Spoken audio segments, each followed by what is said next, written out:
I am in Aix for my pains, and take the waters daily. I did not think to find you here. I did not know myself that I would be calling on the great Detective Hanaud. I'm not here as a detective. Nor I as a friend. Let me chance my arm. Last night there was a murder in Aix. It is in connection with that. Yes.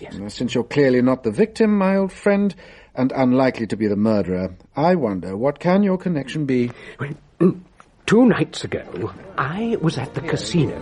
Faites vos jeux, mesdames et messieurs, le jeu est fait. An English girl, no doubt a victim of ill chance. I followed her into the casino gardens. Mademoiselle,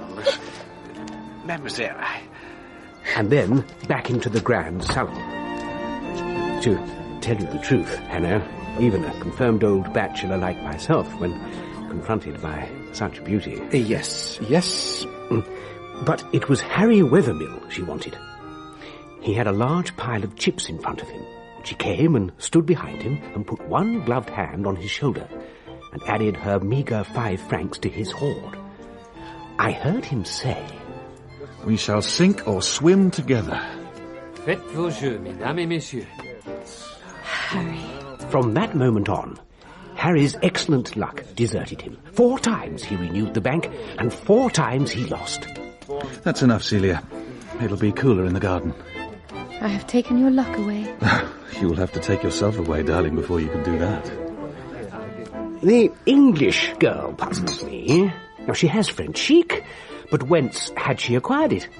Harry, of course, like me, is staying at the Majestic. Harry Wethermill I already know. I met him at one of your amusing London dinners. I had forgotten. He is something of a scientific genius. Makes a living through patenting his inventions. Indeed. And now, he tells me, he's engaged to this girl. Lucky chap. Half an hour later, as I was leaving the casino, I saw them in conversation with a stout lady wearing a good many jewels. You are ready, Celine? Yes, madame. Goodbye, Harry. Shall I see you tomorrow evening? We shall not be here tomorrow, monsieur. We have plans for tomorrow, Harry, but the night after I shall want you. I shall thank you for wanting me. Here at the Villa des Fleurs? Where else? Harry and I walked together up the hill, talking of inconsequentialities. Then, this morning... You must help me, Mr. Ricardo, you must. Not until I have finished shaving. I cannot wait. You need money, Harry? No. What then has happened? Something terrible. You may have already read the story, Monsieur Hanaud. It is the front-page news. Madame Camille Dovray, the stout lady I had seen with Celia Harland, had been found in the Villa Rose, brutally strangled. Upstairs, Hélène Vauquier, her maid, was lying in bed, her hands tied. She had been chloroformed. So much I could understand from the paper, but the details you might like to... The murder was discovered at midnight by Sergeant Perrichet. It is thought from the absence of marks upon the door and windows that the murderer was admitted by someone within the house. Madame's motor car has disappeared, and with it her young English companion. Madame was notorious for the opulence of her jewels, and it seems that the house was searched for them. There's a reward for the apprehension of the Englishwoman. The investigations continue. Harry begged me to approach you. He said that if you were in charge of the case... So, you agreed to intercede with me, even though you have doubts as to the girl's innocence? Even though you know me to be en vacances? And where is Mr. Wethermill now? In the foyer. May I fetch him? Can I prevent it? What do you wish me to do, monsieur? I implore you, monsieur, to discover the truth, to find out what has become of Celia. The affair's in the hands of the police. But with you here in Aix... You have perhaps a photograph of the young lady. It does her scant justice. And you have known her for... 2 weeks. You must know that this very morning the investigating judge sent to ask for my assistance, and I refused. But, Monsieur Hanaud... The case is dark, Monsieur Harry. I warn you. How dark? On a scale of darkness, it is pitch black. Consider. Someone let the murderers into the house. No lock was picked, no bolt was forced. So, who is there in Madame d'Auvray's household? The list is not a long one. There is the chauffeur, Henri Servettaz, but he was away last night. There is Hélène, the housekeeper. There remains only Mademoiselle Célie. Then it must have been the housekeeper. She has served Madame d'Auvray for 7 years, and how many opportunities do you suppose she's had for such a crime? She was found unconscious in bed. But that doesn't mean that upon awakening, she was violently sick and lapsed into unconsciousness. Now, how much do you know about your fiancée? For example, how did she become companion to Madame d'Auvray? I do not know. Madame d'Auvray was a walking provocation to every rogue throughout France, and yet for 7 years Hélène Vauquier protects her, until your new friend Célie joins the household, whereupon Madame is robbed and murdered. Suppose that Celia is also one of the victims. You wish that? Of course not. Mr. Ricardo, you have met her. Would you believe her capable of... well, of murder? When I saw her, she was hysterical and unhappy. She loves me. You saw that too. I'm a scientist, not a romantic. I can face facts when I have to. But when the truth is known, Celia's innocence will shine out. Monsieur Wethermill, I shall take up the case. But I must warn you that I shall follow it to the end, be the consequences bitter as death.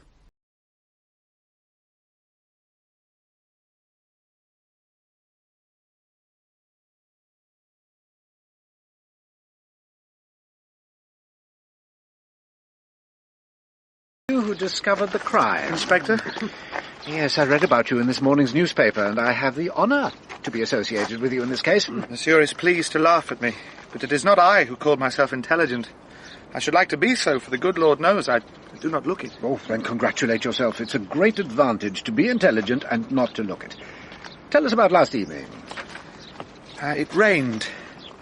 I passed the villa at 9:30 as I made my tour. Now, that gate was closed. There was a light in the window beneath the gable. Some 90 minutes later, when I returned to the villa, I noticed that, although all was now in darkness, the gate was open. Ah. I closed it and continued on my beat. An hour later, I returned to discover the gate once more ajar, and a light again ablaze in that second-floor room. Oh, yes. My suspicions aroused, I walked around the villa and found that the shutters of one of the ground-floor windows, that one, gentlemen, had been swung back, and the window was open. I was convinced that something terrible had happened. Quite so. I stepped carefully through the window. By the light of my lantern, I saw a woman, Madame d'Auvray, huddled on the floor. Her face was swollen and black, and a piece of cord knotted about her neck had sunk so deeply into the flesh that at first I did not see it. Upstairs, I found Hélène Vauquier in bed, snoring in an alarming fashion. Ah, Bernard, how are you, Monsieur le Commissaire? Oh, gentlemen, this is a sad business. Due snored. But now that Hanaud has agreed to take on the case... Has he indeed? Harry persuaded him. Well, of course, Inspector, I had hoped that you would interest yourself. Things have been left just as Perrichet found them. You've spoken to the chauffeur? Yes, Mademoiselle Célie suggested to him that he take Tuesday night off to visit his family. He left the garage locked and the keys in the kitchen. 3 cans of petrol were missing. It seems as if the murderer, or murderers, were let into the house, committed the murder, let themselves out through the windows which give onto the lawn, used the keys to the garage, and drove off in the car filled with petrol from the cans. And those windows were the only ones open. Oh. Then let us approach them with care. Aha. As you may see, my intelligent friend Sergeant Perrichet has taken pains not to disturb the ground. One clear set of prints pointing to the driveway. A small arched, high-heeled shoe. The imprint of the sole more marked than that of the heel. Are there shoes in the house which fit these marks? Well, only those taken from Mademoiselle Célie's bedroom. Monsieur Wethermill, I warned you fairly, did I not? I am not afraid. Then read the story of these footprints. A young and active girl, wearing a pair of Mademoiselle Célie's shoes, springs from the room in which a murder has been committed. At the second step, you see, here, the hem of her gown catches, perhaps beneath the point of the shoe. To save herself from falling, she brings the other foot down sharply, stamping the heel into the ground. She recovers, climbs into the car, which drives off before midnight. So precise. Oh, certainly, certainly. The gate is open at 11, and Perrichet closes it. It's open again at 12. And when I first closed the gate and came up to the house, the murderers were in that room, holding their breath not 3 meters away. Mon Dieu. It is probable. Let us examine the room.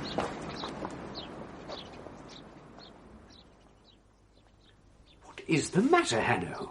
You are transfixed. Your men may be thorough, Bernard, but if they'd looked carefully behind the settee, they would have found these. Scraps of paper, merely. All the knowledge in the world was once scraps of paper. And you see, as I reassemble these, we find a message. Mr. Wethermill, do you have about your person a letter written by Mademoiselle Célie? Here. What is the message? Je ne sais pas. Oh, in that case... No, that is the message. The writing is from the same hand, would you say? Well, there are strong resemblances. I agree, but in the note there seems to have been an attempt at disguise. Or strong emotion. Yet should not the emotion rather have been in a letter to her fiancé? Who knows if you do not, Mr. Wethermill? This cushion on the settee. If I take it to the sunlight, I think perhaps A stain? a small brown stain. And some interesting creases. That's nothing. The companion cushion is also creased. And here, gentlemen, a little slit. But why? Let us venture upstairs to the room of Mademoiselle Célie.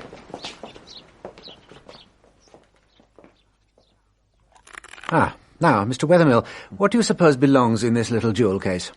Diamond eardrops? I gave them to her. Monsieur le Commissaire, has anyone been permitted entry into this room? No one except Hélène Vauquier. But that's outrageous. So the housekeeper is recovered? She is weak, but I thought we should have a description of what Célie Harland was wearing when she left the house. Was she left alone in the room? Well, not for a moment. Really, monsieur. We also know that last evening Mademoiselle Célie bought some cord identical with that which was found around Madame Dauvray's neck. We have it from the shopkeeper. Yes, that could be important. I think we must speak urgently to Hélène Vauquier. I was told that I could go to bed as soon as I had dressed Mademoiselle for the séance. So, Mademoiselle Célie practiced séances. Tell us more of her. I hated her. Go on, Mademoiselle. One night last June we were in Paris, and Madame had gone to dine at the Abbaye Montmartre. She returned with this English girl who had been telling fortunes and dancing amidst the tables. It fell to me to bathe her and put her to bed. Her clothes, monsieur. Madame had taken pity on her, and now lies murdered as a reward for her charity. Oh, calm yourself, mademoiselle. She must be dressed by the finest modistes with the softest linen, pretty ribbons for her hair. Within the week, I am nothing at all.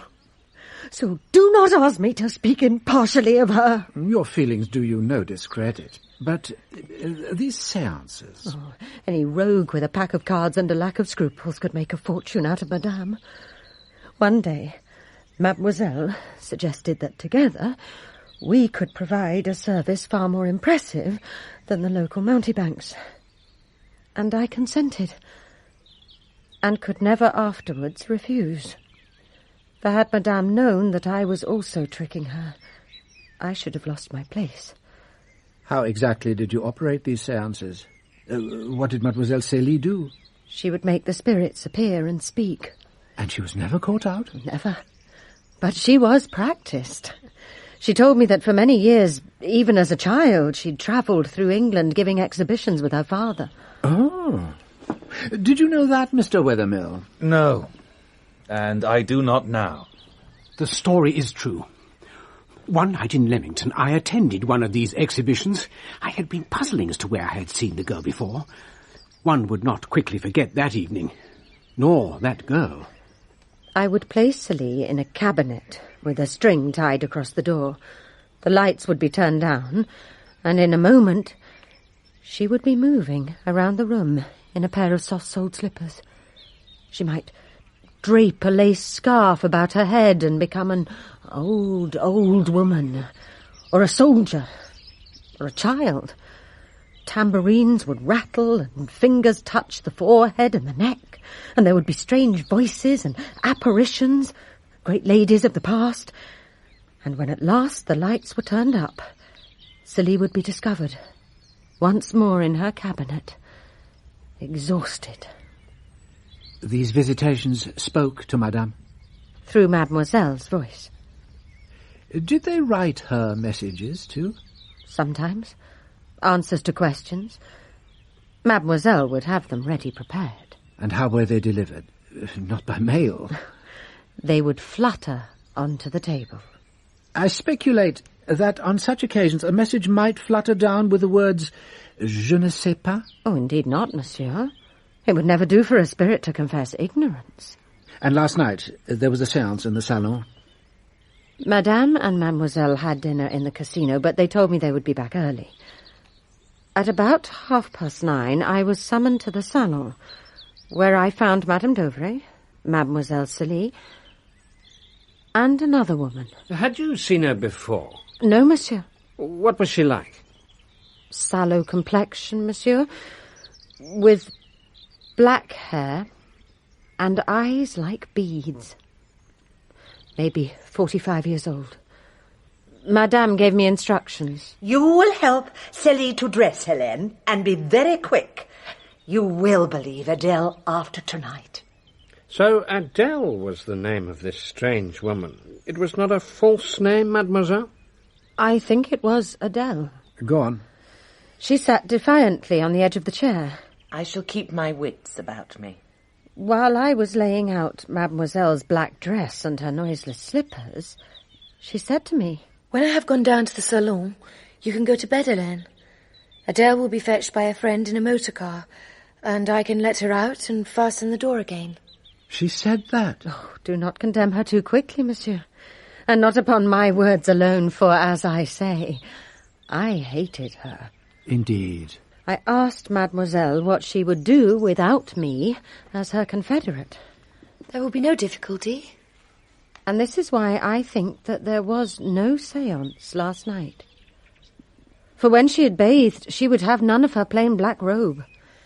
My Reseda green chiffon, Helene, my silk stockings, and the satin slippers with the large buckles. That is not how one dresses for a séance, but how one dresses to meet one's lover. Oh, there, my dear. I have here a list of all that Mademoiselle was wearing.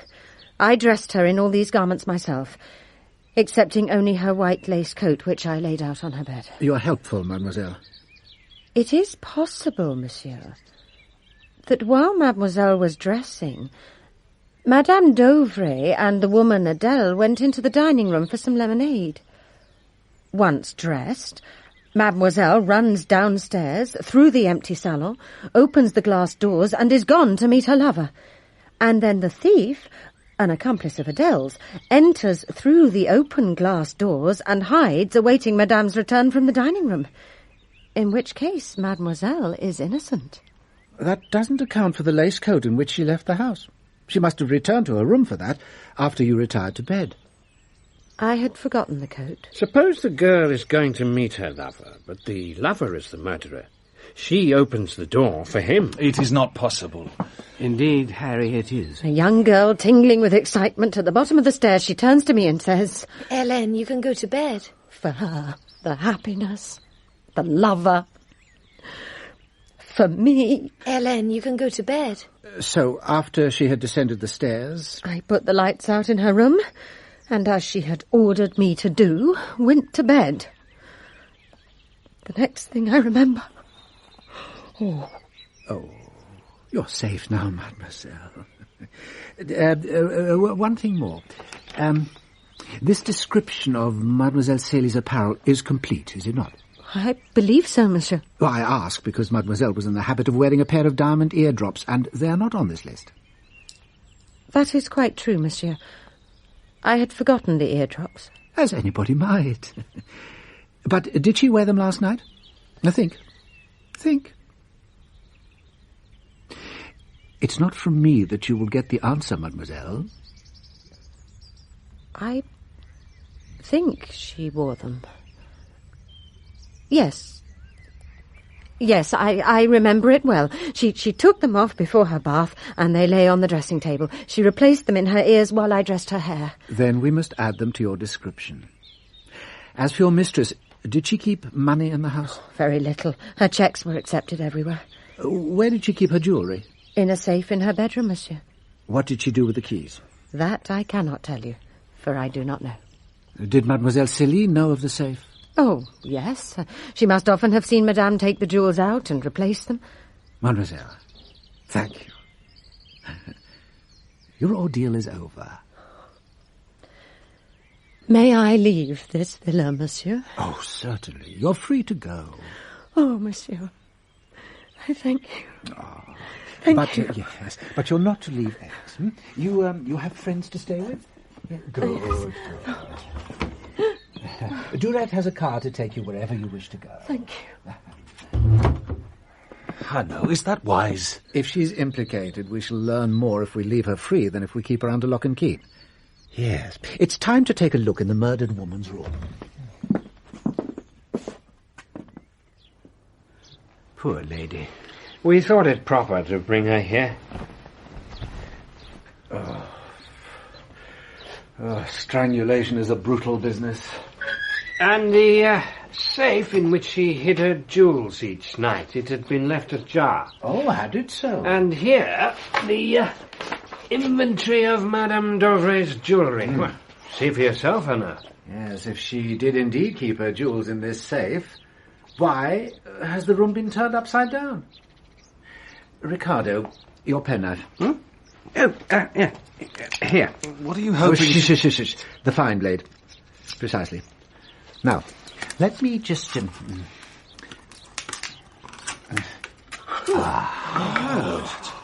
There. A diamond necklace. A tiara with emeralds. 2 rings of pigeon blood rubies. A gold bracelet studded with opals. And more. You may check the items against the inventory. But that is astounding. She was never robbed at all. The murderers escaped merely with what she wore. Can't you see the scene? The old woman locking up her jewels in this safe every night, while her maid or companion looks on, and then as soon as she's alone, removing them stealthily to this secret place. Then picture to yourself last night, the murderers opening the safe and finding just the inventory. Ransacking the room, well, nothing. They must leave, and with only 1 pearl necklace, when they had counted on a great fortune. But, gentlemen, there is something in this house which even I do not understand and which makes me fearful. Hélène Vauquier's cab. Let us see her on her way, and then we must again to the room of Mademoiselle Célie. Monsieur, something has been taken from the room of Mademoiselle. No. But yes, monsieur. Upon this dressing table there was a small pot of cold cream. Now it's gone. My friend Perrichet, they do you less than justice. Lunch, gentlemen. Garçon, take this letter to the gentleman standing at the door and then bring us the carte. Monsieur. Gentlemen, I do apologize for my unsociable behaviour, but now, while we enjoy this excellent claret, I want you, Mr. Ricardo, to tell me whether you agree with Mr. Wethermill that Hélène Vauquier is the guilty party. Well, now, these I believe to be the salient features of the mystery. Celia Harland made her entrance into Madame d'Auvray's household by very doubtful means. Once there, she established an ascendancy over her mistress's mind. She arranged for the chauffeur to be absent on the night of the murder. She brought the cord which strangled her mistress and bound the housekeeper. The footmarks suggest that she ran through the open windows from the salon to a waiting motor. Although she had pretended that there would be a séance on Tuesday night, she dressed for an appointment with a gentleman friend. She has since disappeared. All of which strongly suggests that Celia was, at least, complicit in the murder. She can't have been. We were to be married. Why do we sit still and do nothing? We do not. The excellent Perrichet has been making inquiries, and here he comes. Well, I went to the shop at which Mademoiselle Célie bought the cord. She was quite alone. Perrichet, would you ask the head waiter to approach us? Inspector. We know a little about the mysterious woman Adele. We have at least Vauquier's description. We should advertise it. Why did such a fine idea not occur to me? Oh, fool that I... Monsieur? You knew Madame d'Auvray? Oh, that poor woman. Did the ladies dine here last night? No, monsieur. Have you noticed another woman dining with them recently? A woman, for instance, with red hair? No, monsieur. Thank you, Victor. And we shall have the lobster thermidor. Monsieur. A woman with red hair? But Vauquier said she was sallow with dark hair. I found this red hair on the satin wood table in the salon. Mademoiselle Célie's hair is fair, Vauquier's is black, and Madame's was dyed brown. I believe it is from the head of the unknown woman, and I will tell you more. She is in Geneva. But that is remarkable. How did you find that out? I am the captain of the ship. The captain does not show his officers his logbook. Perrichet returns with more news. Well, Madame Dovray's motor car has been found in the coach house of an empty villa. Then the lobster must wait. I shall never forgive myself. Why, Perrichet? Because I saw this car at 4 this morning, not 50 metres from the Villa Rose. You must be mistaken. Servitors. Monsieur? I was on duty outside the gates of the villa. The car slackened speed as if to turn into the road in which I stood, but instead accelerated and roared off. Any passengers? No. The driver's face was in darkness. The murderer was within our grasp. It is better that I go back to my uniform and stand at street corners. Oh, nonsense, my friend. You recognized the car, and that is something. Now, Servitors, can you tell from the petrol that was taken from the garage and the amount remaining in the tank how far the car was driven last night? Between 130 and 150 kilometres. Good. Now, let us examine closely. Yes. Monsieur Ricardo? What is this? A green fabric. Green chiffon. Like Mademoiselle's frock. And here is some damp soil, much like we saw outside the windows of the Villa Rose. But we know something now which we did not know before, do we not, Mr. Ricardo? We know that the murderer has escaped. It is thoughtful of you to remind me, but we shall catch him. Or her. Or them. Now, let us return to Wethermill's rooms. Here we cannot be overheard. Oh, yes, right.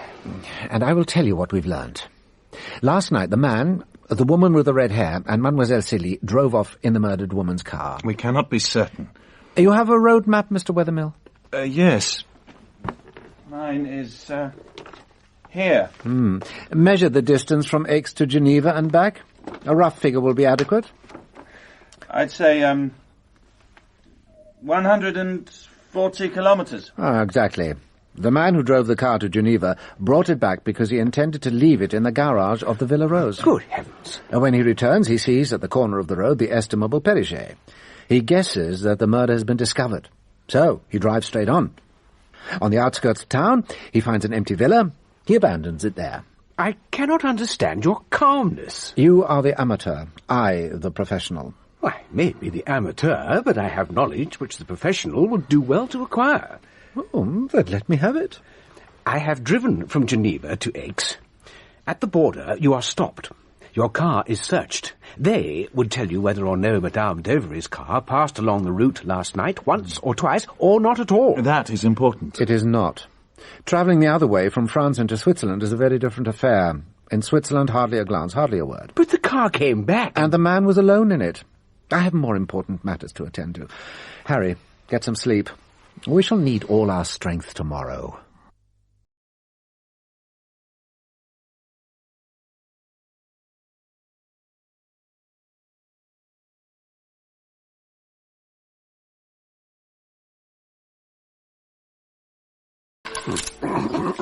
I have here, Mr. Ricardo, a copy of the Genevan newspaper which was cried in the streets of Geneva last night. What? You will see that it contains an advertisement with a full description of Célie Harland.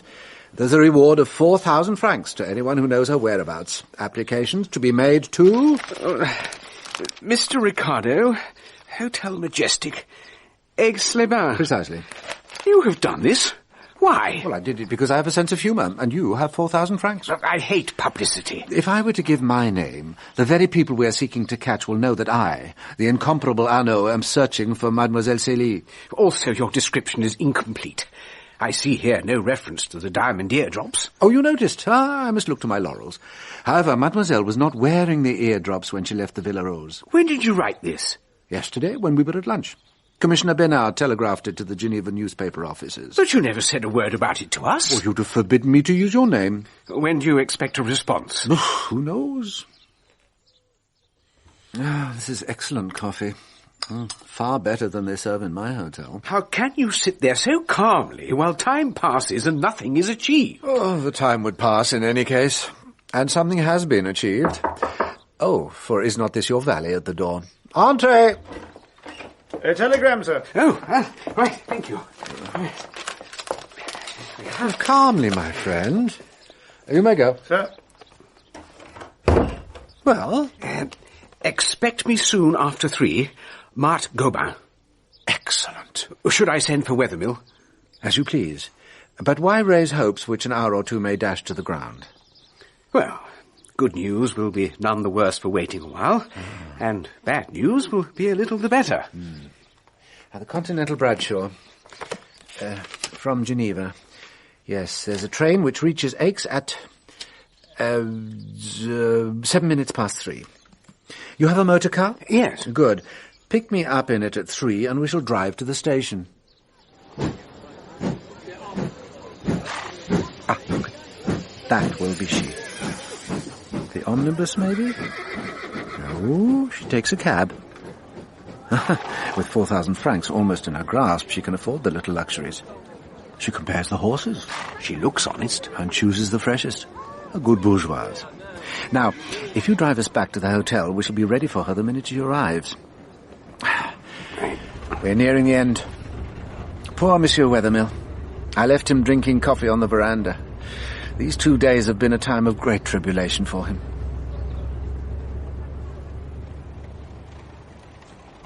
She comes? The carriage is entering the driveway. We will put the 4,000 francs upon the table. They will persuade her to tell us all she knows. But we must not frighten her. The carriage is at the door. Aha. No. What is it? Oh, do you not see? They're lifting her out. She doesn't move. They're lifting her out. Quickly. Come. Hanaud. Yes. Ricardo, a most terrible thing. Let me pass, please. Inspector Hanaud, Paris Sûreté. Doctor, is she dead? Yes. The wound? A bullet, perhaps? No. Here's a point of entry. Straight into the heart. But not a knife? Here's the weapon, Inspector.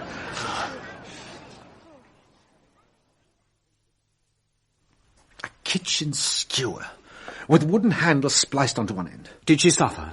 No, death would have been instantaneous. You spoke to the cab driver? Oh, he saw nothing untoward. He was only concerned that he'd received no fare. Oh, that poor woman. She should have come on the omnibus. Who would have thought? I should have thought. It's extraordinary daring. A kitchen skewer.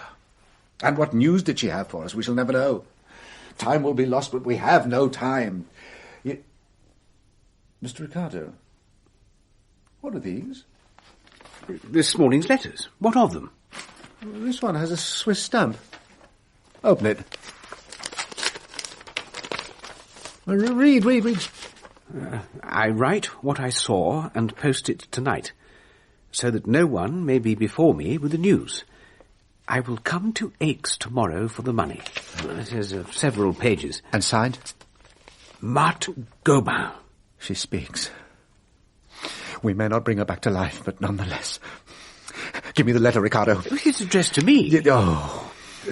My husband has had to retire from his work in the Geneva bank. This is of no interest. Go on.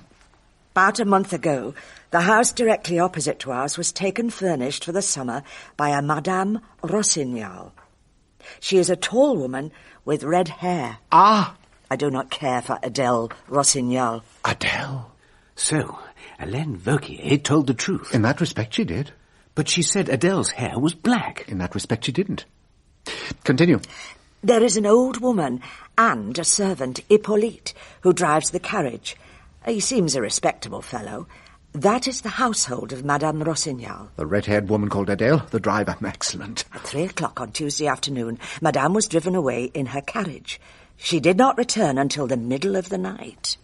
The carriage stopped at Madame Rossignol's house, which was quite dark, and the door was opened by the servant. A young lady in a white coat stepped from the carriage onto the pavement. The train of her green dress caught in the door, and she had to free it with her hand. When she ran across the pavement into the house, I thought she seemed anxious not to be observed. There's more about Monsieur Gobin. Then the signature. How very perplexing is this voice from beyond the grave.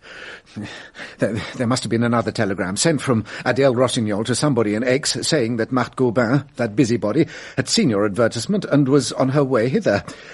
Who was that somebody? They must be apprehended. For that poor woman's death I cannot forgive. I must go at once to Commissioner Bernard and tell him why Marthe came to Aix. Her murder will be in the evening papers, and those good people at the villa in Geneva will read of it with amusement. They may not, of course, know that you also wrote a letter. We shall be in time, I think. For Bernard? No, for Geneva. I've telephoned ahead to police headquarters. They have the house by the lake under surveillance, but we should be safe until nightfall. Have you brought handcuffs? No, but I have a revolver. There will be danger then. I should have brought mine. There would certainly have been danger if you had. We approached the border. They're waving us through. We shall be punctual for our alfresco dinner at the Restaurant du Nord. Welcome, my dear old friend. Ah, Monsieur le Maire. Allow me to introduce my colleague on this case, Mr. Ricardo. How do you do? Yes, he's a brave Englishman and goes unarmed. What news from across the lake? Well, none. No one has left nor entered the house. And if, while we're eating? Well, you see Girette loitering there under the trees. He'll strike a match to light his pipe. La carte, monsieur? Oh, yes, the Trois Anis. Merci bien, monsieur. So Madame Dovray's jewels were, after all, never stolen. You know that? How do you know it? Well, it's in this evening's paper. The jewels were found under the floorboards of her bedroom. Does it matter, I know? It matters. When was that paper published? Well, the newsboys have been crying it in the streets for more than half an hour. It was not I who told them. By heaven, that's clever. Ahead of me at every turn. Well, there. Girette's signal. Ricardo, pay the bill.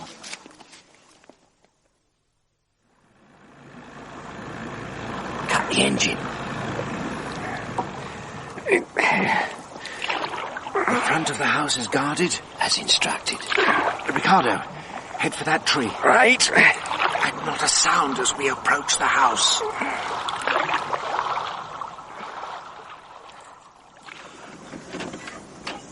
Ah, it gives.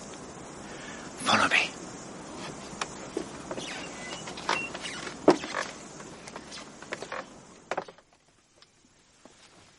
Look there. Where? On the table. A phial of liquid. A needle. Morphia. Horrible. Upstairs, quickly.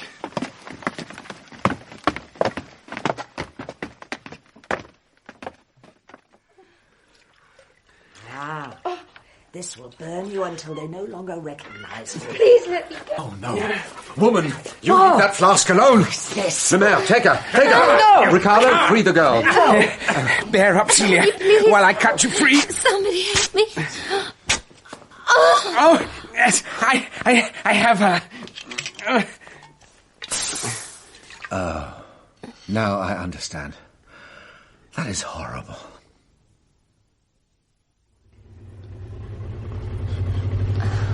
Why are we returning to Aix? They've arrested Hippolyte, the car driver, and the red-headed Adele in the garden of the villa. I have business in Aix which cannot wait.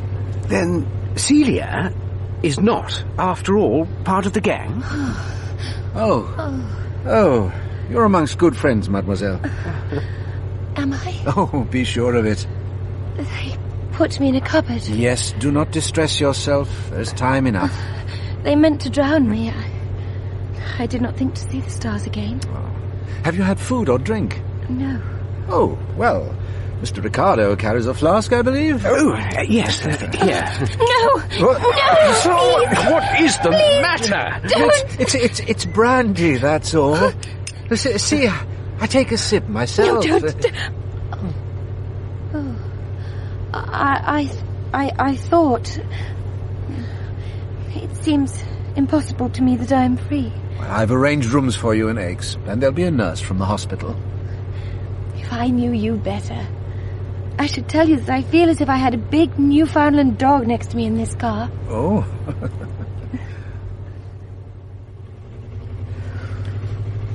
Hanaud? Yes? Why were you so alarmed when you learned that news of the discovery of the jewels had been broadcast?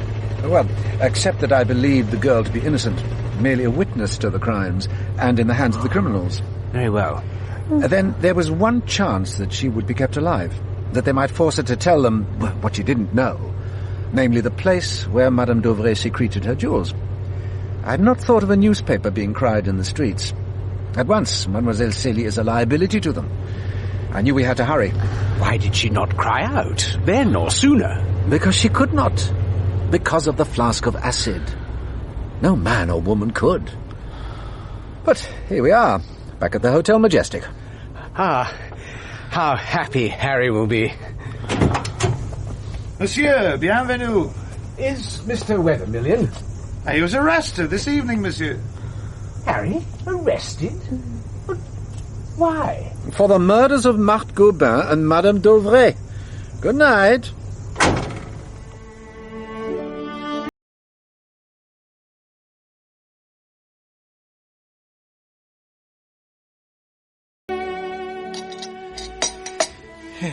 Are you recovered from the exertions of yesterday? I couldn't sleep. I kept thinking about Harry. He was my friend. Yet ever since I met him in Aix, he must have been plotting what he was about to do. And Marthe Gobin, how did he manage that? Hippolyte sent him a coded telegram. It was risky, but they weren't to know that I already suspected Harry Wethermill. Yeah? The telegram was given to him on this veranda at 3 p.m., but a copy had already gone to the prefecture. Harry has 7 minutes. He sees us leave for the station and return alone. He is lucky. Marthe is not. She's taken a cab. It approaches. He runs to the end of the drive, which can't be seen from the hotel. The driver is nodding on his box, the horse moving at a walk. He puts his head into the cab window, or maybe he climbs in beside her. He has his improvised weapon. Have you come to see Monsieur Ricardo? Yes. To receive your reward? Indeed so, monsieur. Then here it is. And then he breaks to us the dreadful news of the murder he has himself committed. When did you first suspect Harry? It is not the man of intellect, the brilliant scientist, but Hélène Vauquier who is at the bottom of this extraordinary business.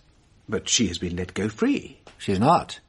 After our interrogation, she was driven straight from the Villa Rose to the police depot. She's been held there ever since. Already you knew of her guilt? She lied to me in her description of Adèle Rossignol. Also, a pot of cold cream had disappeared from Célie's bedroom, and in the pot were the eardrops which Célie habitually wore. But what exactly did happen on that Tuesday night? As to that, there is just one person who, as soon as she's strong enough, can tell us.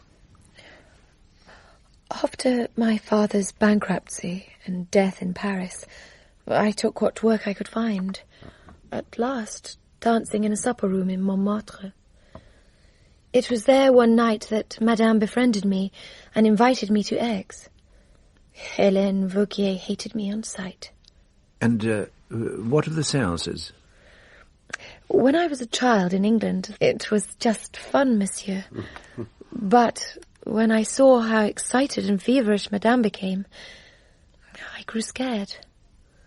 A few days after we arrived in Aix, I met Harry in the casino. And I fell in love. Harry had sold the rights to his patents twice over. His creditors were closing in. So he came to Aix. He hoped to win at the casino. But there was a greater prize awaiting him. I believed that I was the prize. He tried his luck at the tables and he failed. And then Hélène introduced him to the Tassé family. Adèle, her husband Hippolyte, and her mother Jeanne. They'd taken a house in Geneva in order to carry out some robberies from the fine villas on the lakeside. One night, I was driving home with Madame in the motor car. She told me of this woman, Adele, a skeptic. She said you would never agree to undergo tests by someone you did not know. I said that you would. Was I not right, Celie? It would break my heart if you had tricked me. Let her come. Madame told Hélène Vauquier that she would require her presence at the séance. And Hélène arranged for me to tell Servatas, the chauffeur, that he might have Tuesday evening off to visit his family. And on Wednesday. We have plans for tomorrow, Harry, but the night after I shall want you. I shall thank you for wanting me. Here at the Villa des Fleurs? Where else? I felt sure he would formally propose to me. And so for the last time, Hélène and I set up the table for the séance. Adele arrived early. I shall decide what you are to wear, Celie. Certainly. Would Mademoiselle also consent to be tied hand and foot and fastened securely in a chair?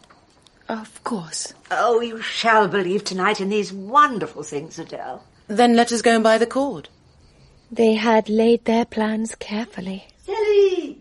Celie, vite! This is the last time, Hélène. The last time, mademoiselle. Don't worry, mademoiselle. We shall manage. The salon was brightly lit. Hélène locked the door from the inside. Adele handed me a pair of long white gloves. Mademoiselle should wear these. And now please to put your hands behind your back. No, mademoiselle, palm to palm. Tight. Ah, are you afraid, Celie? No, madame. I am not. Now, Celie, with your face to the mirror where all may see you. Oh, we've had no such tests as these. And Hélène lifted me in her arms, trussed as I was, and carried me to the stool in the recess. And my vague alarm became a definite terror. Madame! Madame! There is something! A presence here! Someone who means harm! I know it! I shall keep my foot on the other end of this line, and I shall know if the little one frees herself. Let us take our seats at the table. Hélène, will you turn off the lights? Wait, I will see what she's doing. Hélène, what am I to do? Do nothing and say nothing, to which end I shall put this gag in your mouth. There! Mademoiselle has not moved. Hélène switched off the light.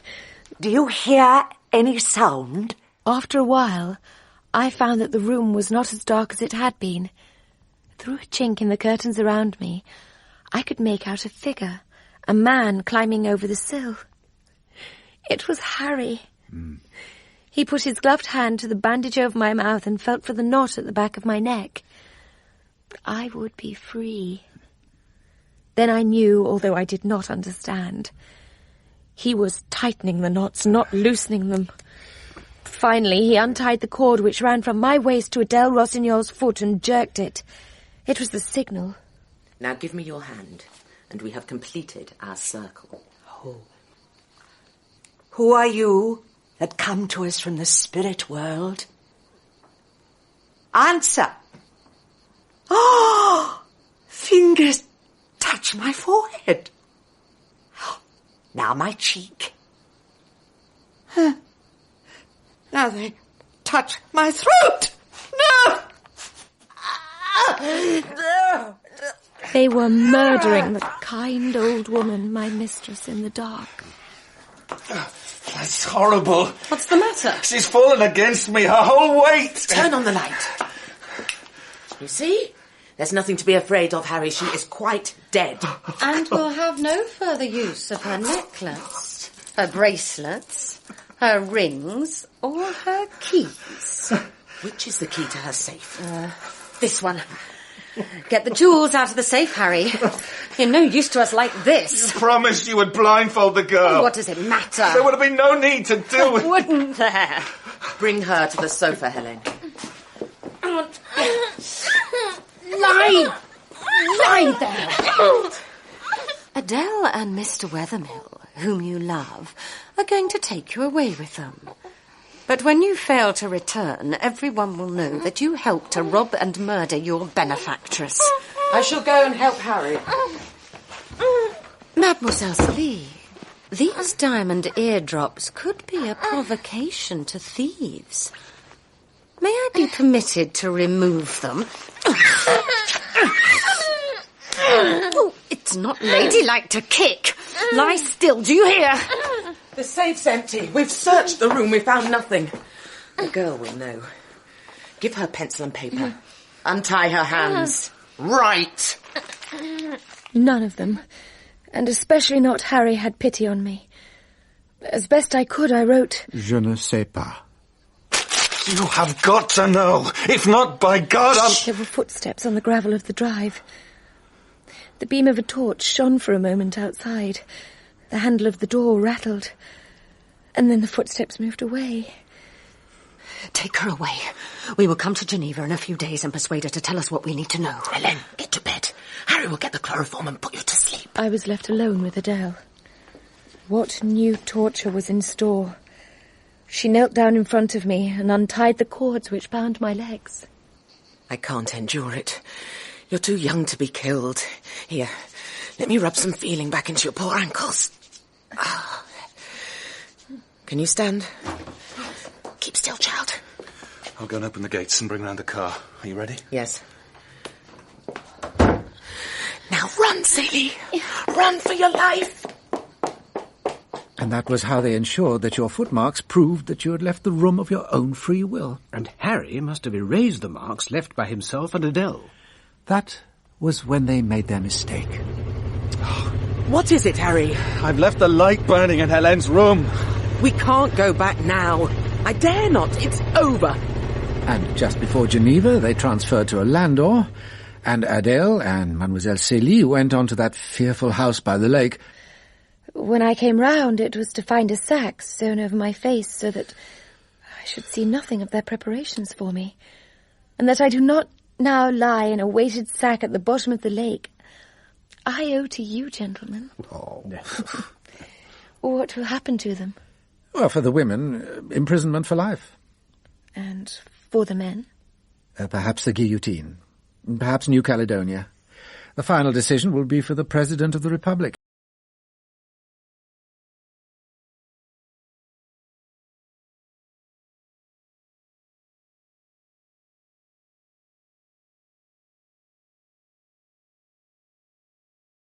Once the trial was over, you would explain how you resolved the case. One small accident, 3 little mistakes. Harry's failure to discover the jewels. No, my friend. The accident was that Perrichet entered the garden while the murderers were still in the salon. And so they left the light burning in Hélène Vauquier's room, and the murder was discovered 7 hours too soon. When did you first suspect Harry Wethermill? Before you even came to see me, Bernard had told me that he had left London with heavy debts. Yet he was playing at the top table. His audacity delighted me. He begged the first detective in France to take the case, claiming that since he loved Celie, she must be innocent. I have to confess that I thought they might be accomplices. It did not look good for her. But when I approached the truth, what did Harry say when I mentioned the cushions? That's nothing. That was all he said. But why? Suddenly he was afraid of what those cushions might have to tell. And what did they tell? If Celie had lain tied on the sofa, how had she managed to leap through the window and leave her footprints outside? I follow that. I was lucky that the commissioner's men had missed the long strand of red hair. The drawers in the chest in Celie's room contained hints of grease. I concluded that Hélène Vauquier had touched Mademoiselle Celie's pot of cold cream. Why? Perhaps to hide some small thing which she had not before had the opportunity to hide. The diamond eardrops. From these small evidences, I created a scenario. Only in Celie's room will the drops be safe. The following day, she goes to the girl's room and reclaims them. I have her driven to the depot and searched. All is discovered. Remarkable. We have one great stroke of luck. The letter from Marthe Gobin. And Harry's mistake? We talked in Mr. Wethermill's rooms of the distance between Aix and Geneva. I asked him for a road book. He produced one at once. A new one. Well, I hope that I took it calmly, for I was not calm inside. Why, I asked myself, should a man who owns no motor car, who hires no motor car, buy himself an automobilist's road map? But I'd not supposed that he was capable of the murder of Marthe Gobin. She must be killed. And he kills her. He had told us truly that he was not a romantic. One other thing which has been troubling me. Well? How did you know where the jewels were hidden? Oh, I knew only where the others had not looked. But, tell me, Mr. Ricardo, what news of Mademoiselle Celie? I have a sister in London to whom I wrote. She is a widow and kind. Celia will be welcome there. Oh, she should not be a burden for long. She is very pretty and very gentle. If no one else comes along, she might care for a Newfoundland dog. Besides, I have good news for her, too. I have a letter from the Prefecture. Madame Dauvray made a will before she died. She left money to Celia? No. She left her jewels, including a pair of diamond eardrops.